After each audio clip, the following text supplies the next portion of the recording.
Okay. I'm going to go ahead and introduce our two guests. We have Andrew Kinzer. He's head of product at Outreach.io. Andrew is a designer and an entrepreneur. He co-founded Outreach. We're excited to have Andrew speaking with us today. Good morning, Andrew. Morning. We also have Mark Kosoglow, VP of Sales. Mark is a results-driven sales strategist with a drive and passion for sales automation. Welcome to the show, Mark. Hey, Chris, what's up? Hey, you guys have a really rich history, a personal history. So I'd like to start with Andrew real quick. Just tell us a little bit about your prior roles and what led you to found Outreach.io. Prior roles, how far do you want me to go back? Just anything meaningful to you. I know you've got a lot in your CV, so just a few highlights. Yeah, so I think you hit on it, right? Came from a design background, then went more the product route and decided to build our own company. Founders, there's four of us. We started off building separate companies and then sort of joined forces, two engineers, myself as product design, and then Manny as CEO. So, and then we worked for quite a while together and got into the recruiting space. And that's where we saw that in the process of trying to build a business around particular oriented to the recruiting world, we realized that the outbound recruiting process was, in terms of communication, getting in touch with people, following up, it was crazy. It was completely unstructured. There was no way to tell in any meaningful number of people who's actually gotten back to you and who hasn't. So we started to scratch our own itch. We started to build a product that helped us manage that. And we realized the core of that was you have to nail reply detection for email, which is, looking back on it, it's crazy that it hadn't ever existed. Like nobody had gone out and decided like that needed to be done properly. And that was, once we realized that you could have reliable reply detection, and you could start letting people make decisions on what happens when people do and don't get back to it. That's why, outreach, that's the avenue outreach took. Excellent. Thank you so much. Yep. Mark, give us a little bit of your backstory, and then tell us what inspired you to join Outreach.io. Yeah, so my backstory, I've been hustling since I was like 7 years old, selling crap around the neighborhood for who knows what. And then I got a sales job out of college, outside sales job. Did very well at that, became a sales manager for a big traditional corporate type of company. Hated most of my time there. And was looking for a replacement to one of Outreach.io's competitors, right? So we're looking for a better tool to help us get things done. And I called Andrew up out of the blue, after talking to Manny for a while. I was like, yo, let's get together. I'm going to be in Seattle doing a training session with my sales team. And Andrew's like, yeah, come on. And we just started talking. And quite honestly, I fell in love with the tool and fell in love with Andrew's vision. And I literally quit my job and said, hey, guys, hire me on at 100% commission and let me help you. And they were kind enough to let me do that. And here we are today. So that's kind of my story. Nice. What a fantastic, intersection of great people at a great time. Yeah. Yep. All goes back to coffee by whatever statue that is in Fremont somewhere. Oh, man. Yeah, the Lenin statue. There's this in Seattle. There's this neighborhood just north of downtown where there's this giant bronze statue of Lenin that somebody dragged back from Russia and decided to put here because it was sitting in a scrapyard. That's where we had our coffee. Yeah. So Mark, I guess you were able to sell it then on that 100% commission because you're still here. Well, I don't tell Andrew this, but it's not that hard to sell. Yeah. Tell us about where the company was 12 months ago. What kind of challenges were you facing then? Well, 12 months ago, we were, the biggest challenge was getting an MVP out the door, a minimum viable product in terms of the product, right? So the challenges were very much like product development challenges. Straight out of the gate, when we decided to go in the avenue of outreach, we got Salesforce set up. We started prospecting day one. This is the biggest thing a lot of companies think. I don't know, they don't. We went and got our list of people that we thought we could sell this concept into. We started coming up with mocks, and then we started knocking on people's doors and going and having those meetings. So, 12 months ago, I think we hadn't really launched the product. So, but the product vision had materialized more than day one. So we were still shopping that around and getting people signed up on contracts ahead of release. And how did your team and your product change to get you to where you are today? How did it change? A lot of it's just maturity. I'm lucky enough to say that we haven't made very many mistakes in terms of product. Like a few small things, like if I had to go back and do that again, I wouldn't have built that. But in general, it's just like you just keep marching. When we first started, it was we did our V1 of reply detection. Reply detection is really hard, by the way. Let's start there. Like it's taken us 3 generations of reply detection on Gmail and 3 on Exchange, 2 separate beats. So product certainly improved in that manner. That the longer it's been around, the more battle tested it is, so to speak, the system. And then we also have seen a lot of feedback from our customers around, okay, if I know if somebody got back to me or didn't, what are all the different actions I want to take, from an interaction with that person who did or did not get back to me, all the way to automatically updating records and pushing that up to Salesforce.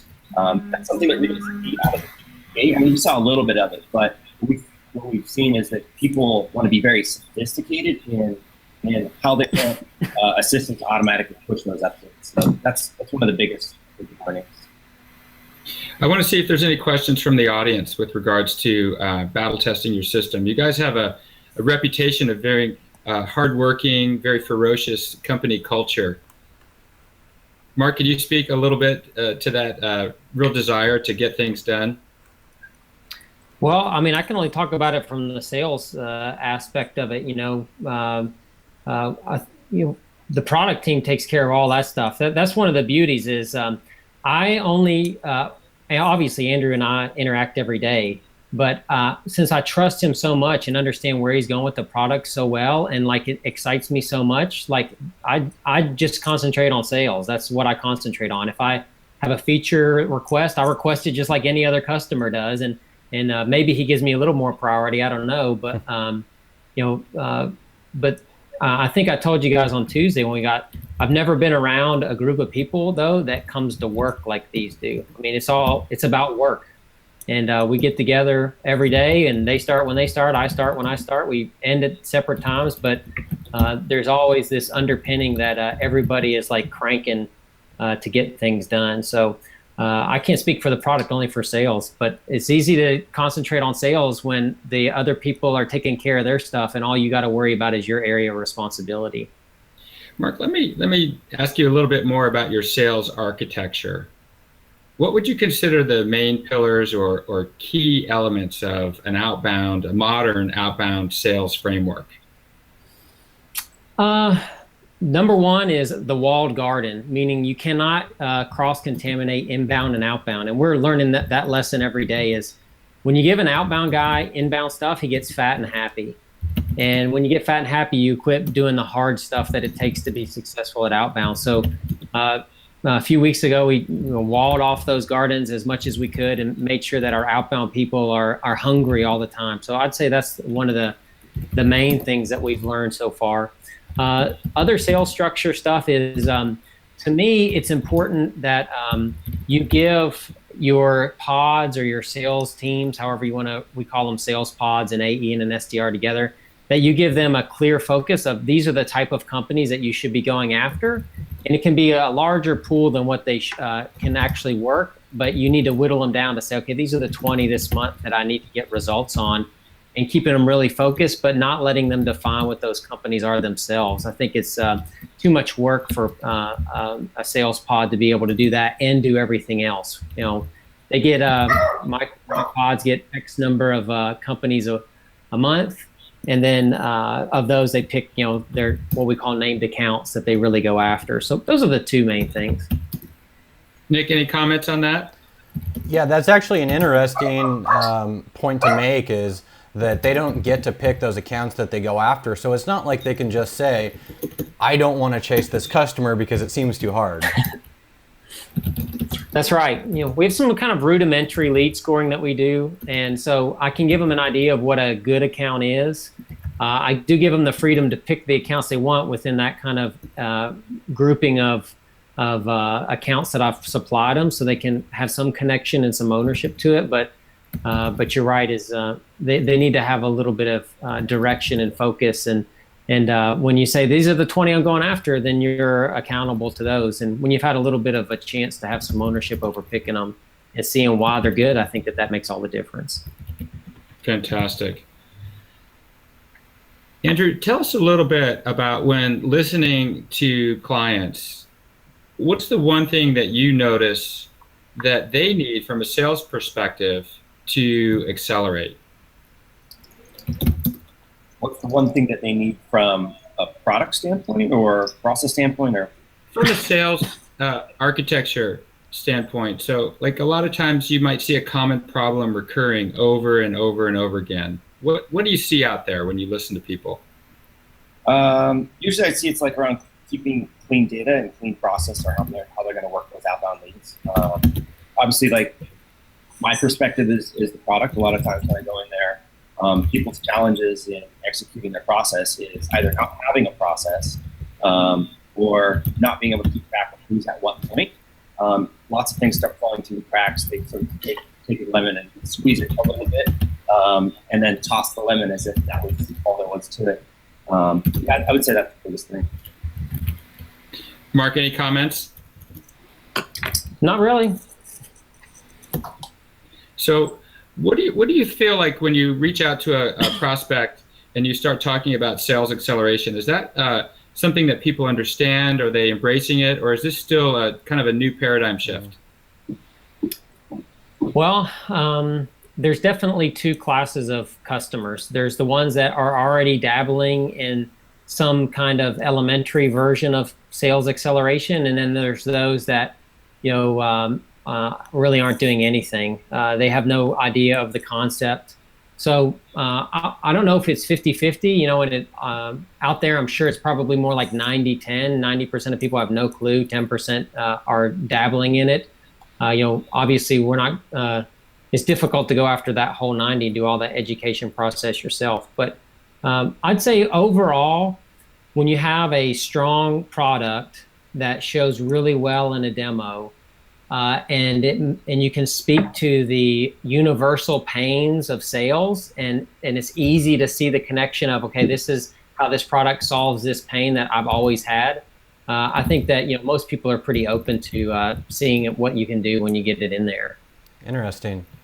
So I'm just curious, with startup companies, Mark, do you think that new founders, meaning they haven't had a successful startup in the past, do you think that they struggle with the idea that they have to increase sales at a certain rate or they're going to run out of runway?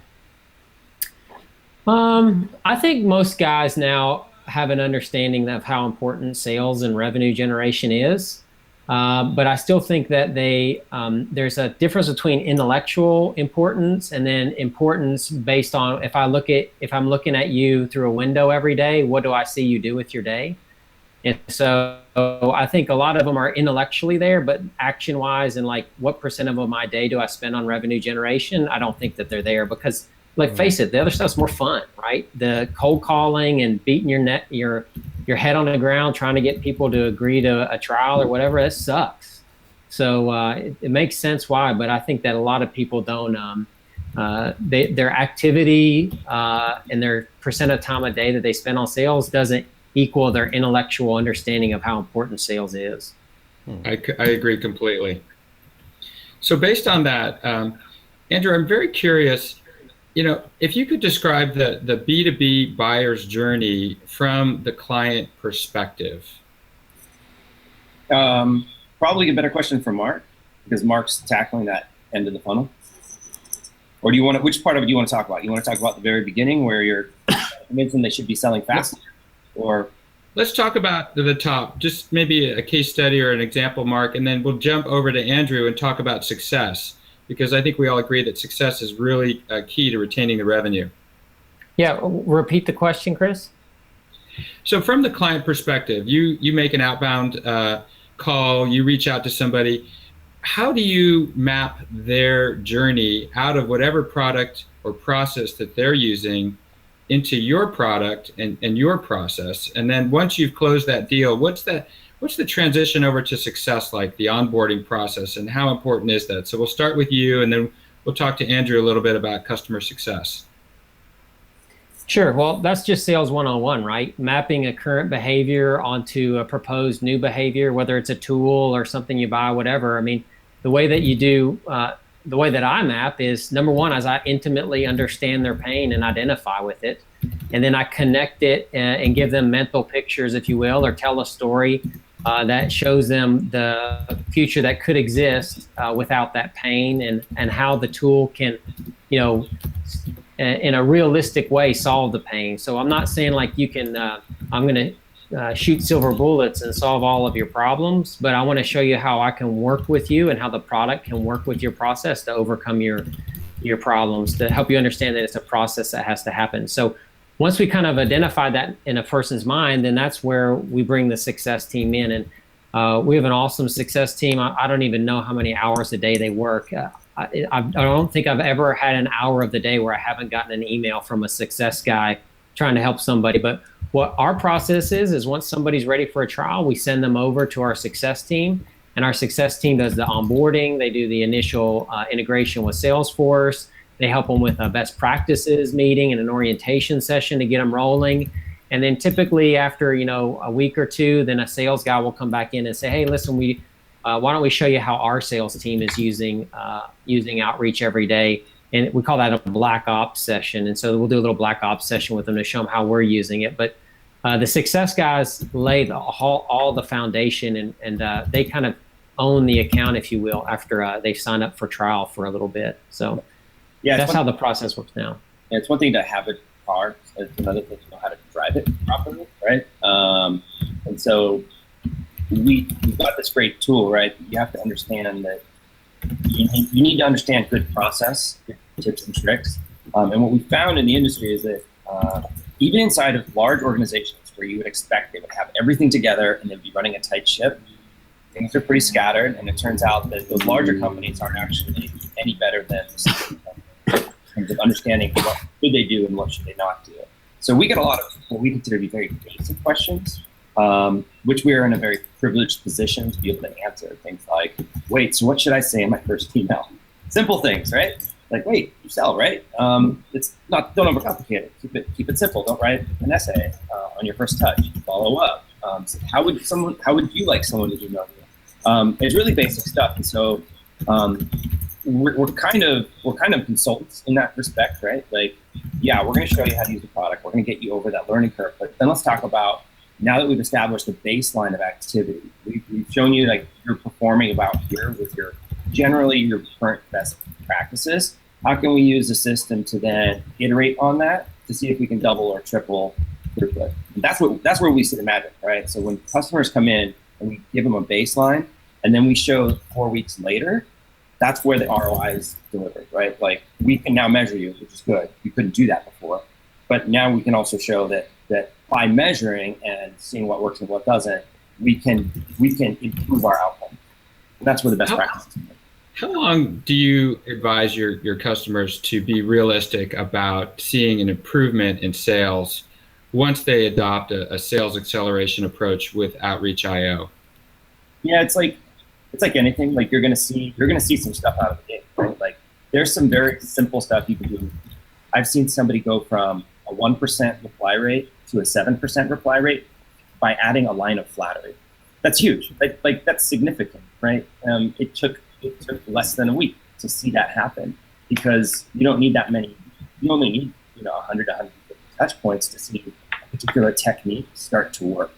And so, how long does it take to get you 150 touch points? For some people, that's like an hour, and then you've got to wait for the data to come back and see what happens with that. For some people, they stretch that out, right? Some people are kind of slower moving, right? Like 150 touch points, that might be their week's work. Like, well, you're not really trying to accelerate your sales that fast, so it's going to take you a little longer to get that data. I love what Jason Vargas says when it comes to your email reach out. And what he does is looks at the email from a recipient perspective and says, if I got this email, would I reply? Yep. Yeah, it's funny when a lot of salespeople almost like lose that empathetic perspective. Like, no, they're people too. You're not sending marketing emails that are like one-way megaphone. You're not trying to sell them on that first email. That's not the point of email. The point of those first cold touch points are actually get them to say yes to a meeting so that we can have a more human conversation that may last 5 minutes to half an hour or an hour. Sure. And one question on the meeting, because it's become so popular to ask for that meeting in the very first email. And I think people are starting to see that pattern. Do you see any trends away from doing that, or maybe even a lighter first touch as becoming effective? Yeah, totally. And different people slice that different ways, right? Like some people say, I'm going to go and see if I can get the meeting first. If I can't, then I'm going to go to plan B, where I know it's going to be a longer cycle to get them warm, and then maybe I'll ask them again. So we'll see some people say, I'll go straight for the meeting. Whoever's open but didn't respond, basically they generally engaged.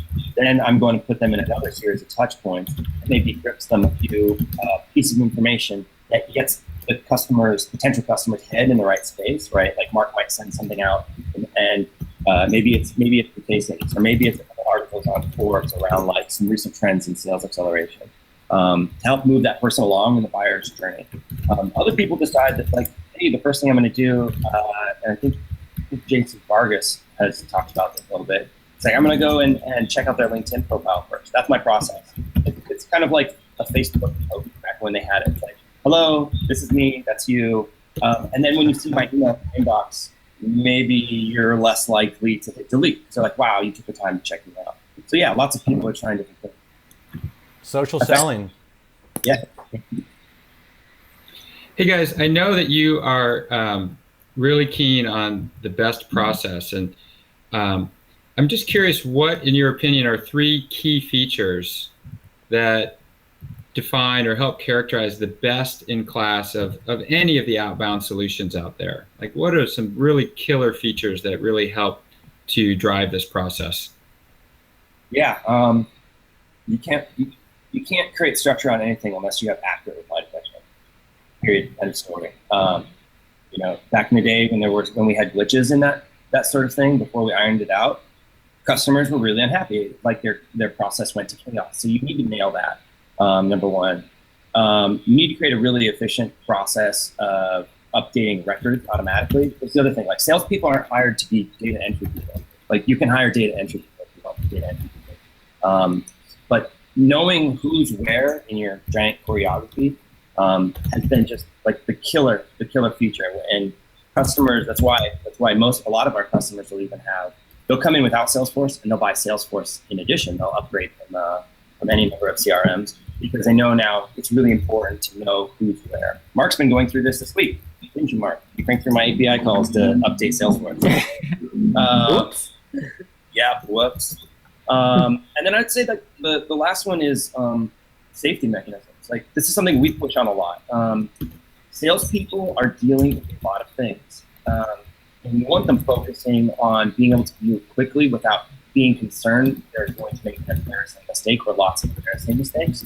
So if you can just add some basic bumper guards in there to help save people from making those little mistakes, like, oh, I was about to email somebody that Mark just emailed yesterday. And if I did that, that person's now pretty upset that we look highly unorganized. Or maybe I emailed somebody that Mark just had a meeting scheduled for. Or maybe I emailed somebody that I had a meeting scheduled for. There's tons of ways of helping block people against this. And it's really important. I've seen people literally lose meetings. I've seen these emails in the past when they didn't set up their bumper guards correctly, right? I'm like, well, you didn't set up your bumper guards. This is what happens. This is why they're there. And when they forward these emails, it's like, oh, well, we did have a meeting tomorrow. Yeah. So it's material. It has an outcome on revenue. Andrew, just to drill down on that idea of making it easy for salespeople, I've seen your product, and I know that you guys recently added this Chrome extension that can automate updating these records and setting these tasks in Salesforce. Did you guys come up with that on your own, or was that a pain point from the customer and their feedback that prompted you to do that product development? Which part of the Chrome extension did you see? So the one in the Gmail where they set a cadence, and then it automatically puts in a task to call them if they don't get a reply or something like that. Right. I think the key lesson there, I remember where we were when I had this thought. It was like, it just came back like painfully clear. People, customers, human beings, we're really sensitive to anything that makes it hard for us to do things we need to do. And one of the things that makes it hard for salespeople is that they have to leave where they're at to go do the thing they want to do. And that's where we realized that you need to be in the workflow, in the process for anybody, no matter where they're at. And the only way to, like, you can build a website, but the only way to do that is to be in every product that they use. From extension for us, the way to essentially be outreach everywhere. You want to be having outreach. You want to have all of Outreach's features inside of LinkedIn, inside of Salesforce, inside your Gmail. We can do all those things by building a product that essentially extends the functionality of our product to be wherever you are. And that's just been something that's been reinforced over and over and over how important it is. Thank you, Andrew. We just got a question from Felipe Barbosa. I'm wondering, Mark, are you interested in tackling that one? Yeah, sure. So to me, Felipe is basically asking, what is, I know I'm supposed to keep it short, but I have a lot to say. So what do I whittle it down to? What's the most important thing for that first contact to help generate a reply? It's really simple. If you don't create enough curiosity in somebody to want to ask more questions, then there's going to be no reply. So like introducing who you are, talking about your company and stuff like that, that's not interesting to people. Well, it might be interesting, but it doesn't create any curiosity. It's just a dump of knowledge. So what you're looking to do always in those emails is to create some curiosity that makes them require getting back to you to fill that need and scratch that itch. And so to me, the most important thing in an outbound email is a sentence or two that says something that causes somebody to itch and that they'll need to be scratched. The only way to scratch it is to go to your website and check it out, or to give you a reply back or something like that, which are all, good, favorable things that we want that email to do. And we see, we're trying to segment it out right now, but like in this past week, we have several very large accounts that we're after that look like they came inbound. Well, what we found is they weren't really coming inbound. They were people that were inside the organizations that we weren't aware of yet, that the outbound message had gotten to, and it caused them to go to the site and scratch the itch and then fill out an inbound form. And so, that's the kind of behavior that we want to happen. But the reason that we're getting it to happen, I think, is because, we're trying to create curiosity in the email and an itch that needs to be scratched. Which is difficult. Yeah. So like something that a lot of people forget is that like you're kind of courting somebody, right? It's like you never walk up to somebody you're courting and just start telling them all about you. Like, here's tons of information about me. It's actually the opposite. You want to go up to them and start talking about them, because people love hearing about themselves. And in this environment, like, people are looking for reasons to delete. They're just looking for a reason. Give me a reason. I'll even hit the spam button if it's really bad. So you want to give them a reason not to do that. You want to give them a reason to spend more than 2 seconds. And if you spend more time saying, hey, briefly, this is me, my name, my company, whatever. I've been doing research on you, and I know that you guys are probably seeing these problems. If you are, I want to talk to you about how I can, nail this piece that I know you're really worried about. Like I know your pain point because I've researched you and I understand you, and I promise it's not going to be a waste of your time. A lot of people spend a lot of time just giving I've seen 4 paragraphs about the company's background and history and founders. Like, no one cares. They just met you. Yeah, they're trying to create a level of legitimacy that is impossible to create without relationship. And me reading a paragraph about how awesome you are isn't going to legitimize you in my eyes. A conversation will. Sure. Nick, you had an interesting question come up during the demo about the opt-in nature of emails. Did you want to raise that question? Yeah, that would be great to talk about here.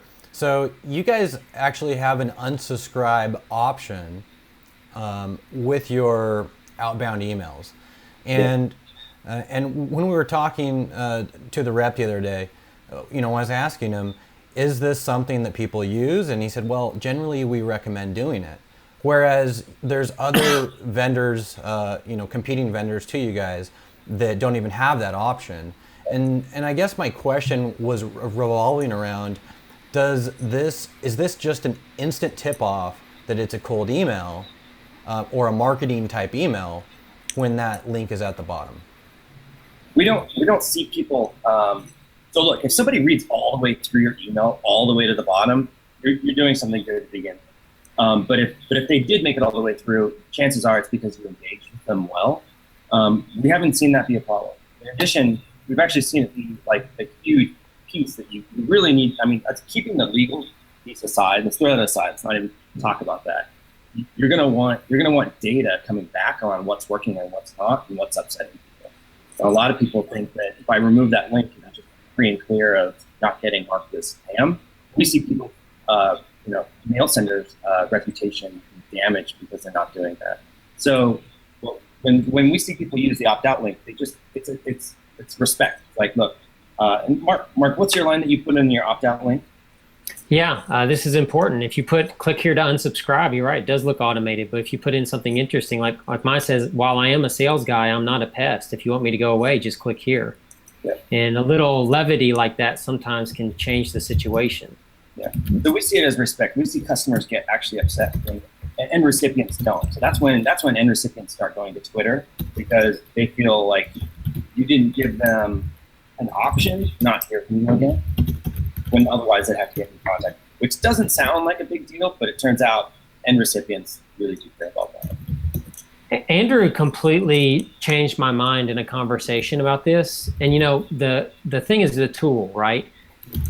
You don't want that going off in automated one-to-one messaging. You don't want unsubscribed links in automated one-to-one messaging where, like, I'm just talking to Chris and we're having a conversation back and forth, but I'm doing my part in an automated way.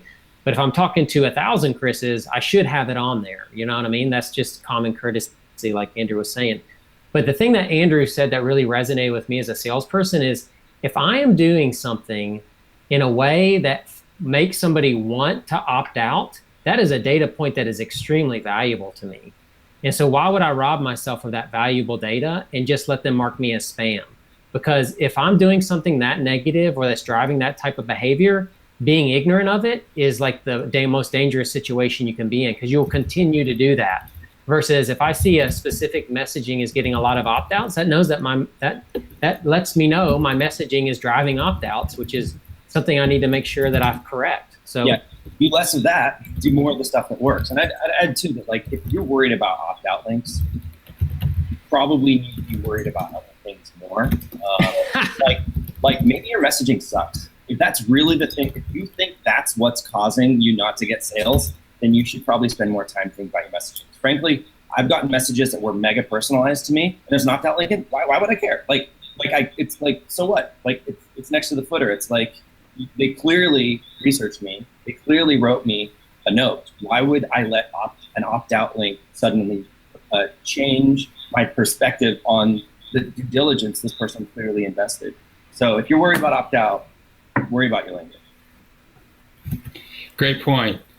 Hey, I want to just talk a little bit about your True North. I know you guys recently had a big raise. Congratulations. Thanks. And you're going through some new hires. You're out reaching out for new customers. How do you stay focused on the customer, on the product and support during such a period of rapid growth? What values kind of keep your whole team centered and focused throughout the week? Yeah, that one's easy. Making customers happy. From the outset, we've always had a really, really close relationship with our customers. It's something that we look for in every new employee. We need to be crazy. Like borderline, we give out the Mad Max Award inside of our customer success team. Like, we literally need to be that bonkers for making customers happy, like up at midnight. Jake stays up till 2 and then gets up at 5 for our international customers. He just does it. Like, why? Like, he can't stand the idea that, like, they could, get started without some best practices. He couldn't stand the idea that they had to wait 5 more hours. When you think that way in every aspect of what you do across the whole team, from sales to product to marketing to customer support, everybody makes smart decisions automatically based on what's the best thing for the customer. Mark, your thoughts? Well, I'd echo that. And, I made the statement about hard work earlier. And to me, that's one of the big underpinnings, that when you hire fellow hard workers, things mesh together well. But hard work without focus is bad. And like Andrew said, the focus of, I think, everybody that is on the team right now is, how the heck can we like understand someone's problem and fix it? And maybe we're not the best solution, and I'm okay with that. Like, I just want to help people and try to help make them happy. And I remember in my sales career, I had a transitioning point where I went from wanting to make the sale to wanting to help the person, which sounds really cliche. But what that does is there's a stink on people that want to make a sale. And people can smell that a mile away. And when you gain the confidence of like, listen, I know I'm going to close enough people because I'm a good salesperson and I have a great product and I understand my customers. And so when you gain that confidence in your sales skills, you lose the stink. And that's when you become really successful. And so, I think a catalyst to losing the stink is like what Andrew was just saying, is like, just be focused on your customer and everything else will kind of fall into line. I think, can I add to that one more thing? It's like a lot of younger companies struggle to find success because they don't yearn for those interactions with the customer. Yeah. Sometimes they think like, if I don't hear from them, it's a good thing. It's bad. If you don't hear from them, that means that there could be any number of things going wrong. Maybe they're using your product, maybe they're not. But if you don't talk to them, you don't know why. I had a call yesterday with someone. It was an account, a bigger account, and everything looked like it was going fine. And it turns out it was. But in the process of getting on the phone with them, I was able to make his experience even better. I told him about a couple things that we had he didn't even know, and then we set it up, and he was loving it. So I took an opportunity that like normally I wouldn't take because everything looked fine, but I could make that relationship better. And especially younger companies struggle with that because they'd like to build a product and just like push it to the world and just kind of like hope it does its thing. And we think like you need to have your ear to the ground and really know what people are doing. So while you have your ears to the ground, while you're building these rich relationships, how does that transfer over into your product dev cycles? How do you prioritize what's bubbling up to roll that out over in a reasonable fashion? Sure. That certainly changes as the company will grow. When you have more surface area on your product, it can be more challenging. But for us, all along, we don't do like month-long sprints. We basically do like weeks. We generally know what we're working on for a week, and we know engineers are going to be spending 60% of their time on that new work, about 40% of their time either in small feature requests that customers ask for on the fly that we can roll out that same day, or bugs, right? People find all kinds of ways of breaking our stuff. They're very creative. And so you got to tackle that fast, right? It's okay if things break, but you got to fix it fast so that nobody else sees it. So that's why we don't have these massively long cycles. And I don't believe we ever will, because we make decisions so quickly on the fly. And how do you communicate that to your customers? I know it's impossible to detail all the bug fixes, but do you roll out some update or newsletter every Monday that says, hey, this new feature has been added, or that? Yeah, we do in-app notifications for customers on products, blogs, although we've been slipping on the blog and just been doing in-app. If it's any sort of bug, we have a follow-up process for every single person that was affected or mentioned it. Feature requests, same thing. So we've got a really good process of cataloging that customer communication over to the engineering side, so that when something gets delivered on the engineering side, we can take that and hand deliver it to each customer who specifically requests that. We've seen that go just incredible lengths to help our customers understand that A, we heard them, B, we executed, C, we remembered that they, specifically that person, was really interested in it. Exactly. It really maintains that high quality in terms of the relationship. Do you find that Zendesk is really helpful for doing that? Yeah. You probably saw my article. We used to be on the intercom. Fine for a small company, but this allows any number of people on my customer support team or customer success team as a whole say, this question came in, I'm going to forward it in, we're going to catalog it in Zendesk according to the person, and then we're going to catalog it as a feature request. That means that even though I'm not able to talk to all of my customers and every interaction, I can see, hey, these feature topics came up. I can just spend a weekend, grab a beer, walk through what people were talking about and just be like, oh, I'm seeing a real pattern here. We've got like 8 requests on this one feature, and it wouldn't take that much work. And I shoot a note to Wes. I'm like, hey, Wes, how much time would it take for this thing, like, theoretically? And if it's like an hour or two, maybe he'll crank it out a bit. So speaking of feature requests, what are some things that we might be able to look forward to inside of Outreach.io sometime later this year? Anything that's kind of you can tell and share with the public? Yeah, I would say one of the really important things that we see is the ability to coordinate actions, activities within an account. So whereas most products out there kind of help you engage like single people, one-to-one, we've already built out a lot of infrastructure, and you'll see more customer-facing UI around how do I make good decisions around who I should be contacting at any given time within an account, based off of how other people within that same account are responding to me. So whereas right now, human beings have to do this, it's one of the most requested features out there. We've got about half built right now. Just out of curiosity, I mean, do you guys have an opportunity to take some marketing signals from Salesforce and coordinate that with your product? How do you mean?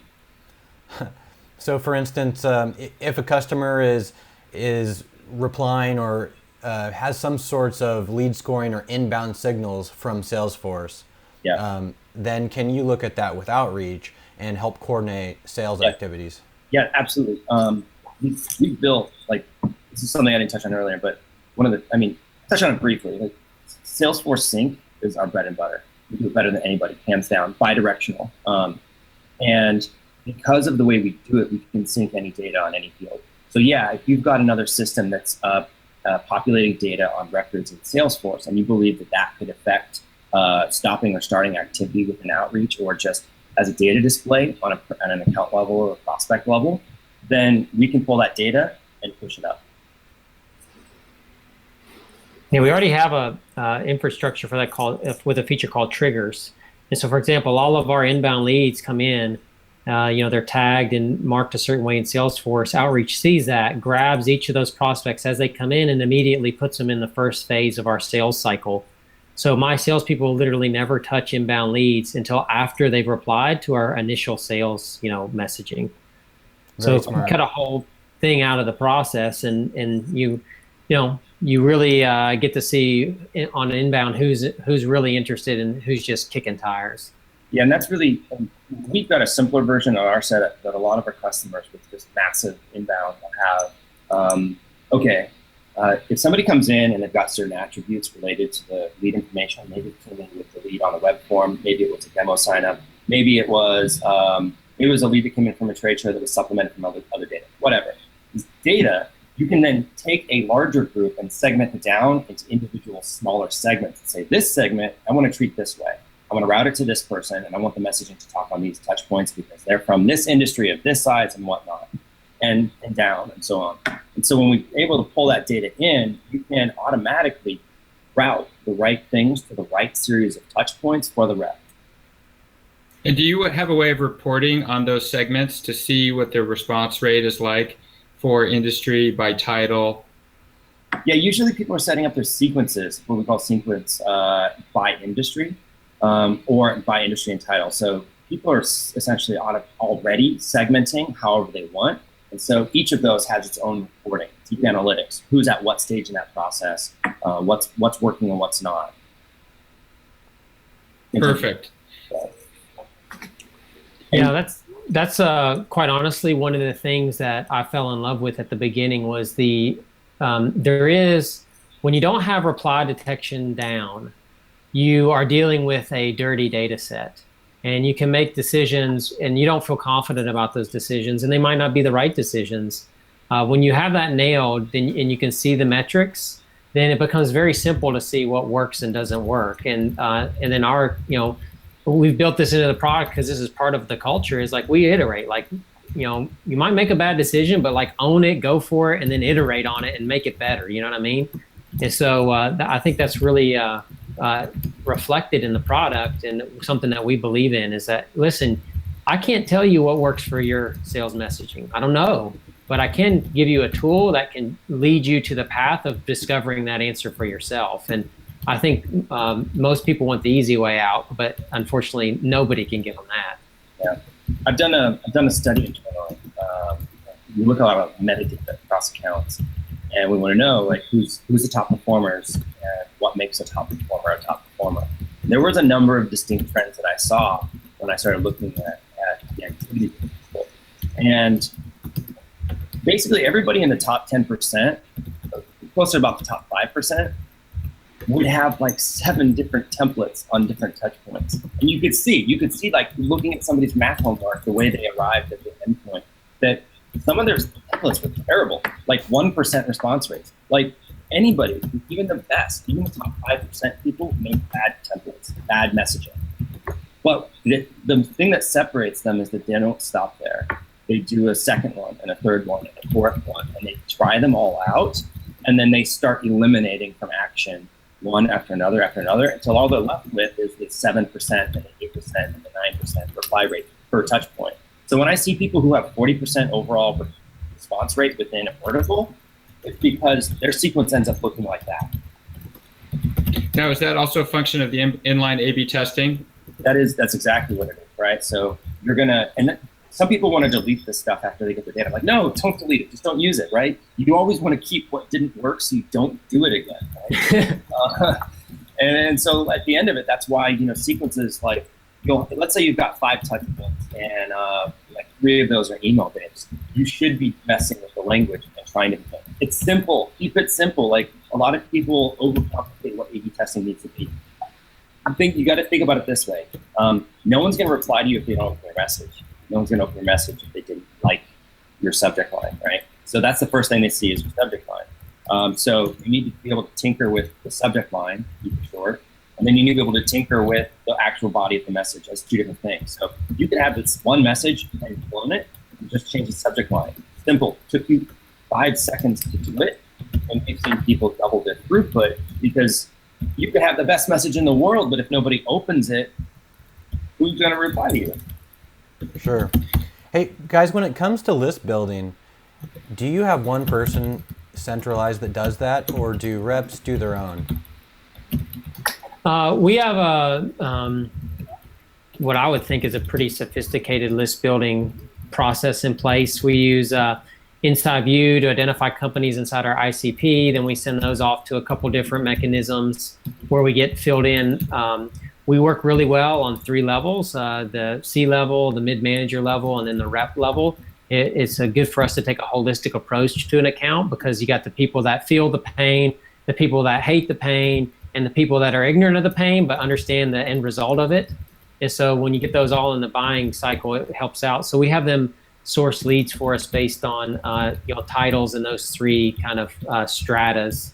And then after that, we have a Salesforce person that sticks them into Salesforce, enriched with a bunch of data from Inside View and some other stuff that we have put in there that is important to us. And then I dump those leads onto the sales team like once every 2 or 3 weeks, and then they pick their named accounts from there, like we talked about earlier. Sure, and then they're writing the copy for their templates after they get the list, right? No, I usually let them know before what industries I'm going after, and they know the role levels, so they'll write the sequences before I give them the leads because I don't want to give them leads and have them sit for 2 or 3 weeks. And then, more and more, it's kind of interesting. What we're finding is I think there is a universal message that we're doing that is resonating with some people. It just needs to be tweaked based on the role level. And so like the way you talk to a CEO is different than you talk to an SDR, for example. Both are important to us, but if you speak the right way, it seems to be resonating. And I'm not quite sure if the industry specificness or specificity of what we're doing is having a huge effect. But again, we're testing it. We're like I told you the other day, mad scientists in the lab. We're just trying to figure out what works. But the thing is I got the tool that shows me. So I can experiment and try some stuff. And if it really is really horrible, we just stop it right away. This may be a good point to kind of wrap things up. I really appreciate your time. Are there any final comments that you guys wanted to share with the audience? I'll start. So I think that the main thing for me specifically about the tool is there's kind of three levels that the tool gets into. The first level is, okay, I see how I can increase my funnel. I see how I can put more people into this. I see how it can, get me better results and more engagement. The second hook is kind of, okay, now that I have a reply, now that I have an engaged person, how do I make sure that they travel through my pipeline as fast as possible and there's no leaks in the pipeline just because I forget or procrastinate stuff? And then the last hook is, okay, like I'm a freaking black magic voodoo ninja guy, and I want to do stuff that like makes me work like 10 people. And so once we kind of get those three hooks in people, obviously what happens is what happened like in the last 2 weeks. Like we've been had a deluge in the last couple of weeks of just customer love. Like, hey, talk to these three companies I work with. Hey, I need to add 17 more seats. Hey, I'm going to send you an email out of the blue telling you how awesome David Lewis and Jacob Turner are at what we're doing with helping us be successful. And so that's when you get those three hooks. So we're constantly trying to help people get those three hooks of, hey, how do I get a bigger funnel? How do I move my pipeline faster, lose drips? And how do I really become awesome at working like 10 people instead of just one? And so that's what, like as a sales team, we pitch and we talk to people about, because that's what we are experiencing every day using the product. That's so great. Yeah. I'm going to keep mine a little shorter. It's what we talked about, like, when you're running your sales and you're figuring out how to reach out and connect with other people, think about it as connecting with other people and genuinely helping them. When you reach, sometimes salespeople get in this trap of thinking that they're selling stuff, and you are selling stuff, but you're selling stuff that helps people. And it's fine to think internally about how, you're hitting your numbers and you're making the revenue, but it's like when you're dialing and smiling, you're smiling. When you're thinking about how to engage your prospects, you need to be thinking about how to make them happy. And if you make decisions around what you think is going to create a good engagement with them, it's going to get them interested, it's genuinely going to help them, you're going to make really good decisions around how to structure your interactions with those people. That's where we see highly empathetic individuals selling like crazy. Andrew and Mark, I can't tell you how happy we are to have spent this hour and how excited Nick and I are to continue learning more about Outreach.io. It is really an amazing product because you guys are doing a fantastic job. How can our audience stay in touch with you? Would you mind adding some contact information into the chat?Ure, yeah. I'll add that in. What do you want to do, Mark? Hello at? Or Andrew at? There you go. Sure, yeah. I get all that. So yeah, just hello at outreach.io is the easiest way. All of that comes to me. I think Andrew and Manny get it as well. So, but yeah, that's a great way to do it. And I'll put my email address in there as well. So who's the Twitter people? Oh yeah. Kind of group effort, I think. There's my Twitter handle. So can our audience reach out directly to you guys if they have any more questions about anything that came up in this video conference this morning? Yeah, absolutely. Sure. Sounds good. And where could we find you in the future? Are you going to be presenting at any events? Is Outreach going to be doing any kind of user conference or anything like that we can look forward to? Well, we've got something going on at Dreamforce that we're still pinning down. I think Manny's speaking at a conference. I don't know if I've got anything lined up right now. Mark, you speaking anywhere? I think we have a sales hacker event coming up in Washington, D.C. in the next couple weeks or 3 weeks or something that we'll be doing something. I don't know if I'll be speaking or hosting that. And then we're going to be doing some stuff with AAISP as well at a couple other things. I don't know if we'll be speaking there, but we'll be at some of their events that those guys have been pretty awesome. So we're excited to go there. We are also looking forward to a Sales Hacker event in August, on August 21st. I believe Max and Jorge are going to announce that pretty soon. So Nick and I will be up there. And if you guys are in town, we'd love to connect with you. Yeah, that's in Seattle. Awesome. Yeah, you got my email. Ping me. That'd be great. Yeah, we will. We'll keep you posted. We'd love to see you guys in Seattle, and if you're ever coming down to Portland, of course, online, we're glad you're in our Slack team. Please ask anybody else that you feel could benefit from this kind of conversation to come join the Slack community as well. We really, really appreciate having you guys on board. Awesome. Thanks for having us. Cool. Thanks, guys. See you guys. Thanks. All right. Cheers. Here.